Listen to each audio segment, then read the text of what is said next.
A educação do Brasil despenca e até a Globo projeta o caos nas contas públicas. E depois da repercussão, IBGE troca a pesquisadora que estava à frente do cálculo do PIB. Eu sou Marcelo Pontes e este é o Verdade Política, um canal que busca revelar o filme preto e branco da nossa política.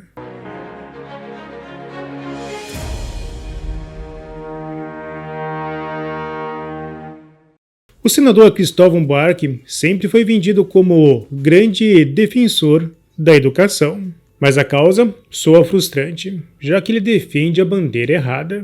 No X, ele lamentou mais uma derrota do sistema educacional. Ontem, soubemos da tragédia do ensino de engenharia. Hoje, da reprovação de 1/3 das faculdades de medicina. Mas não se percebe que o fracasso do ensino superior tem muito a ver com a péssima qualidade da educação de base. Durante o governo de Dilma Rousseff, o slogan era Brasil, Pátria Educadora, mas o resultado foi o oposto. Dilma entregou o completo caos. Mas tudo indica que a crise na educação não é um mero acidente, mas sim um projeto. E sim, eu compreendo a pior parte desta história. Não é um problema apenas de zumbificação. Nos cursos, a reprogramação mental. O deputado estadual Lucas Polezi gravou um vídeo denunciando o governador do Espírito Santo.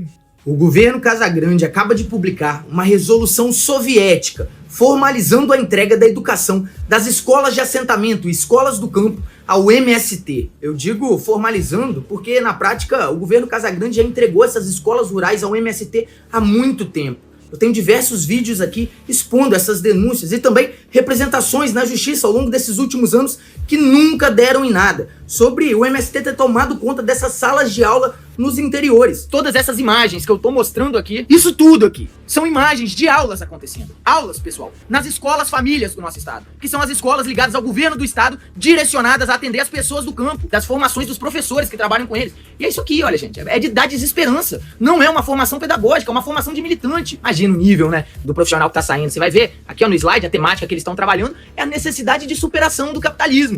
Pro cara que vai ensinar ciências, português, história, matemática pro seu filho, é caso de polícia. Precisa da intervenção do poder judiciário. E a gente vai atrás disso. Eu tô notificando todas as instituições competentes do nosso estado. Bom, fato é que agora Casagrande está tentando formalizar isso. Positivar no texto da lei para tentar jogar pra legalidade toda essa atuação ilegal do seu governo nos últimos anos. Mas se ele tenta agora formalizar em texto legal, a gente também tem a possibilidade de derrubar esse texto e dar o primeiro passo para acabar com isso. Eu tô entrando agora com um projeto de decreto legislativo pra gente lutar na ALIS pra sustar essa resolução. E tô entrando agora também com uma representação no Ministério Público.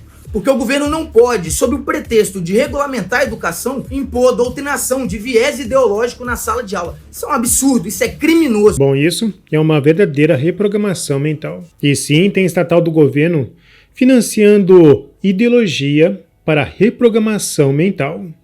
Em 2022, o jornalista Eli Vieira postou algumas frases que refletem essa programação mental.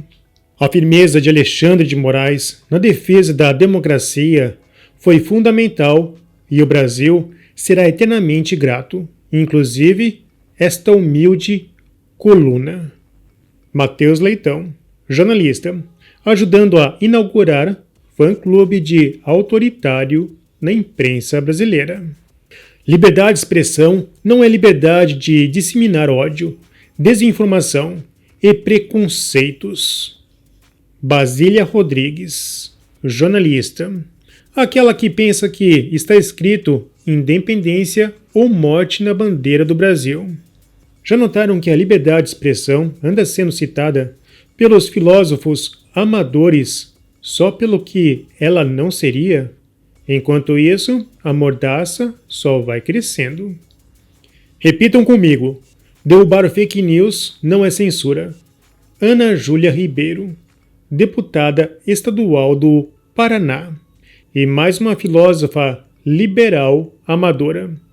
Adivinha o partido pela qual ela se elegeu.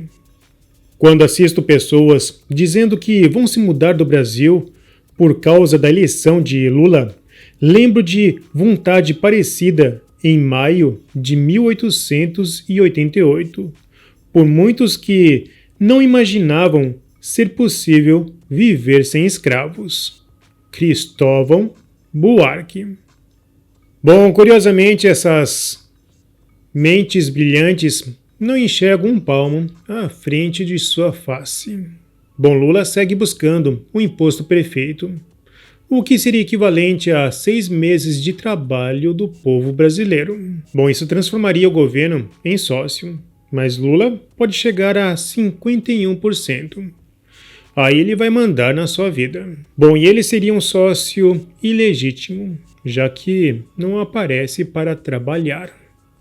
Haddad já anunciou um novo imposto e afirmou que os ricos precisam aprender a viver em sociedade.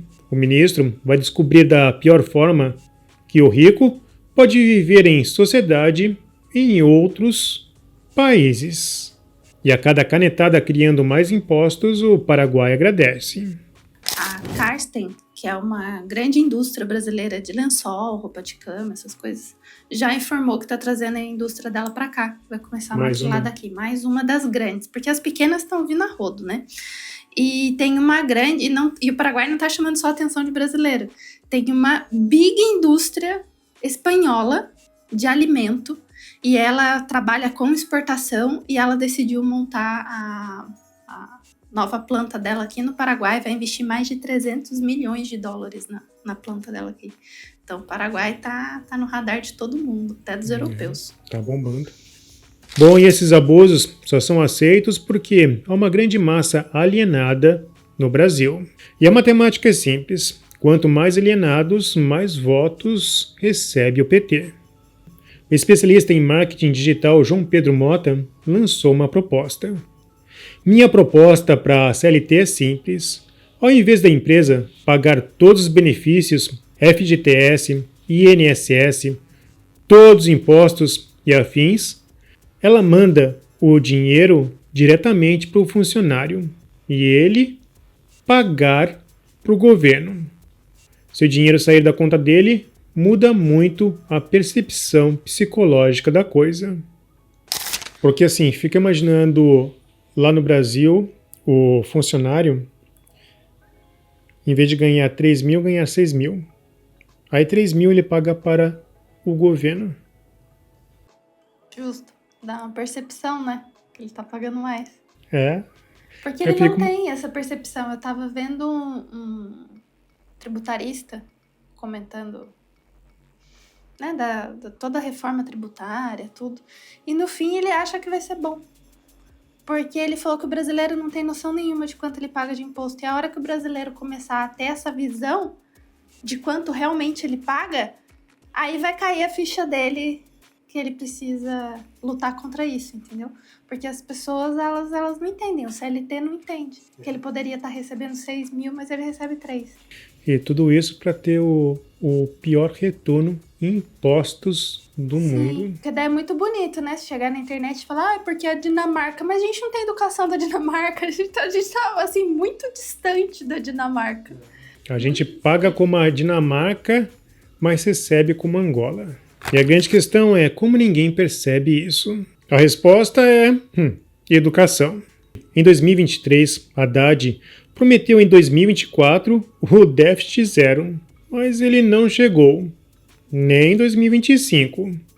A Globo publicou que o governo alcançou a meta, um rombo de 66 bilhões. E ainda teve coragem de afirmar: resultado estimado a partir de dados do Siga Brasil mostra piora em relação a 2024, em ano que a política fiscal teve 2 velocidades distintas, com o primeiro semestre contido e o segundo acelerando. E devemos lembrar que nesse cenário há ainda uma pegadinha do malandro. Aí eu tô lá no hospital deitado, meu irmão, daqui a pouquinho, pô, naquela luz assim meio pá, aí entrou um cara, né, de marcha, assim, todo de azul, uniforme azul, falou assim, eu tinha acabado de fazer um exame, senhor Sérgio Neiva Cavalcante, falei, pois não, vamos ter que entubar. Falei, o quê? Falou, pegadinha no malandro, eu sabia que eu ia pegar pegadinha. Em 2025, a CNN publicou gastos fora da meta fiscal ultrapassam 300 bilhões de reais em governo Lula 3. E até as fraudes do INSS vão ficar de fora, já que a AGU de Lula foi pedir água no Supremo. Bom, e parece que a cada ano um novo órgão do Brasil está morrendo. As contas públicas não param de crescer. Mesmo maquiado, o superávit só viria pelas projeções em 2028, 0,3%, um número abaixo do que se previa antes, 1%. Bom, e devo admitir que, pelas recorrentes mudanças nas projeções, o filme está parecendo à espera de um milagre. E a cada imposto, visando mais arrecadação, temos um novo tombo. O Brasil está entre os países que sofreram os maiores cortes nas projeções de crescimento econômico feitas pelo FMI, indo na contramão da melhora do cenário global. A revisão consta no relatório Perspectiva Econômicas Mundiais e evidencia a perda de confiança na trajetória da economia brasileira. Bom, e parece que isso incomodou o governo, já que o IBGE trocou pesquisadora à frente do cálculo do PIB. Na matéria da Folha é afirmado: a mudança na área de contas nacionais ocorre após o início de uma crise interna no Instituto, que explodiu no segundo semestre de 2024.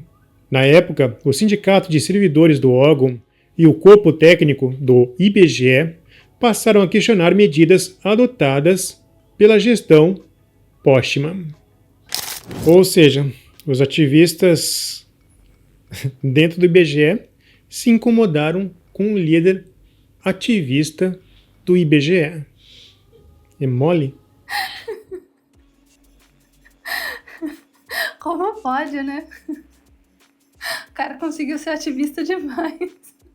Tem aquela história lá do Lula, que ele chegou a falar que tinha milhões de crianças de rua no Brasil e fez toda uma palestra internacional sobre isso.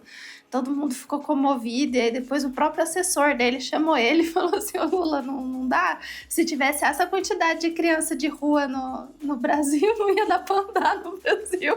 Ia ser criança no chão. Assim, até os caras do PT vê o quanto ele exagera. Pô, exagera, para com isso, né? E ele falou: inventa o número mesmo. Vai ver o cara do IBGE tava assim: inventa o número agora mesmo. Temos o PIB relativo.